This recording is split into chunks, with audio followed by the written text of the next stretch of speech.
বন্দেই পুরুষোত্তম বন্দেই পুরুষোত্তম পরম প্রেমময় দয়াল শ্রী ঠাকুর অনুকূল চন্দ্র রাতুল চরণে আমার কোটি কোটি প্রণাম। ইষ্ট পরিবারের সকলের চরণেই প্রণাম জানাই। আর সকল ইষ্টপ্রাণ দাদা মায়েদের যারা শুনছেন বা শুনবেন সকলকে আমার হৃদয় থেকে আনন্দিত জয়গুরু। তো এখানে আমি আর একটি ঘটনার কথা বলছি যে যখন আচার্যদেব বসেছিলেন তখন 22 বছরের এক যুবক প্রণাম করে জানালেন তিনি ডিপ্রেশনে ভুগছেন। যত দিন যাচ্ছে চারিদিকে অসফল হয়ে পড়ছেন, তার আর বাঁচতে ইচ্ছা করছে না।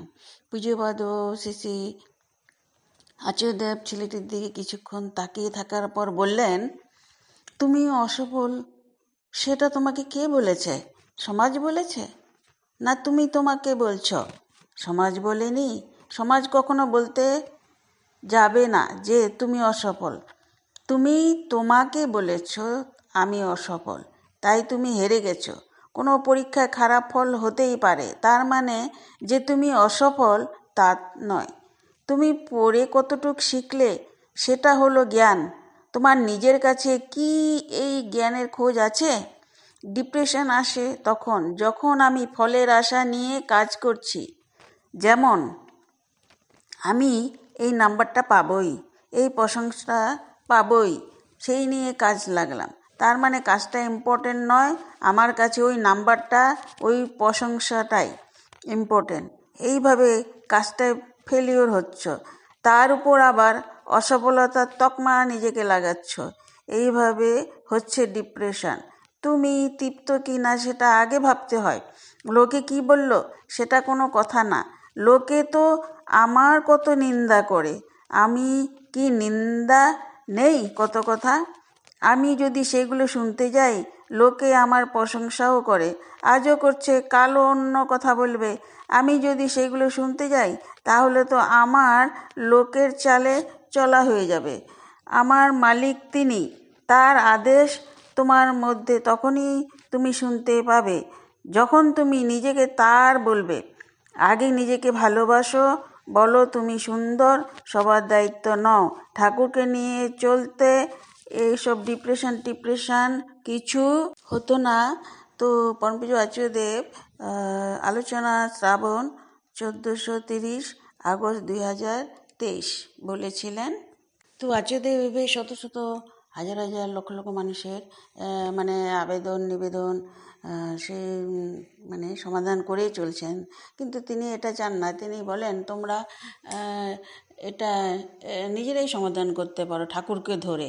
ঠাকুরকে সবসময় সাথে রাখবে, দেখবে সব সমাধান হয়ে যাবে। তো যখন তোমরা এগুলো বলো আমার খারাপই লাগে, কেননা আমি তোমাদের থেকে ভালো শুনতে চাই। এই আজকে জ্বর, কালকে ব্যথা, আজকে এই হয়েছে, নানা প্রবলেম, এগুলো ছোটো ছোটো প্রবলেম উনি বলছেন যে এগুলো সমাধান করা যায় যদি তোমরা ঠাকুরকে বিশ্বাস করো, ঠাকুরের সবসময় চলতে ফিরতে ঠাকুরকে নিয়ে চলো। তো জয়গুরু, সবাই ভালো থাকেন। আরও কিছু ভালো পেলে আমি আপনাদেরকে জানাবো। তাই তো আজ আমরা দেখি, আরেকটি কথা বলছি, দেখি যে পূজ্যপাদ গোবিন্দা সব ইয়ং জেনারেশনকে সাথে নিয়ে চলছেন। কারো সব দিকে তাদেরকে ব্যস্ত করে দিয়েছেন। কম্পিউটারের কাজই হোক, মানে কত ধরনের, এই গানের ভিতরই হোক, বিভিন্ন জায়গায় ডিপি কাজে হোক। তো এতে সব ইয়ং জেনারেশনের ডিপ্রেশন কমে যায়। তাই আমরা দেখি মাঝে মাঝে মানে এখানে খবর আসে যে ছেলেদেরকে লাগে কিছু কাজে, কম্পিউটার কাজে বা নানা, করোনাকালেও কত কাজ করেছেন। তো ওই তো মানে অবিন্দা বলছিলেন যে স্টিভিতির কথাটা অবিন্দা একবার শুনেছিলাম, বলছিলেন যে এটা হলো আনকনসিয়াস টুল, যা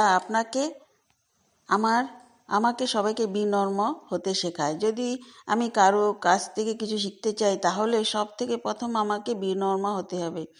ইট দিয়ে তো মাটির কলসি বানানো যাবে না, তার জন্য নরম মাটি লাগবে। সেই রকম শেখার জন্য আমাদের মনকে নরম করতে হবে। রাবণ অনেক বড় সাধক ছিলেন, কিন্তু অহংকারের জন্য সে রামকে চিনতে পারেনি। স্টিবিতি হলো সেই যন্ত্র যা দিয়ে আমাদের মন নরম করা হয়। কিভাবে? জীবজগৎ জীবন কারণ করুণার স্বামী, তোমার দয়ায় লভিছি জনম সকলেই পেয়েছি আমি। সবটাই যদি তোমার দয়াতে হয়েছে তাহলে আমি নিজে আত্মহংকারটা কি নিয়ে করব? এটাই শেখানোর জন্য টিভিতে দেওয়া হয়েছে, এটাই পরম পূজ্যদা অবিন্দা বলছিলেন। তো এটাই মানে সবার মাঝে চালিয়ে সবাই ইয়াং জেনারেশন যারা আজকাল ডিপ্রেশনে ভুগছেন, হ্যাঁ, সবাই মানে অবিন্দা ওনাদেরকে রক্ষা করার জন্যই এই সাথে সাথে রাখছেন।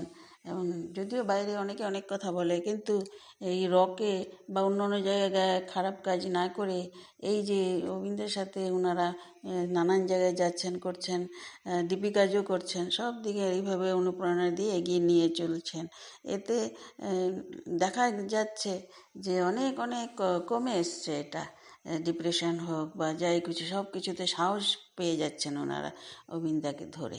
তো জয় গুরু, রাখি এবার।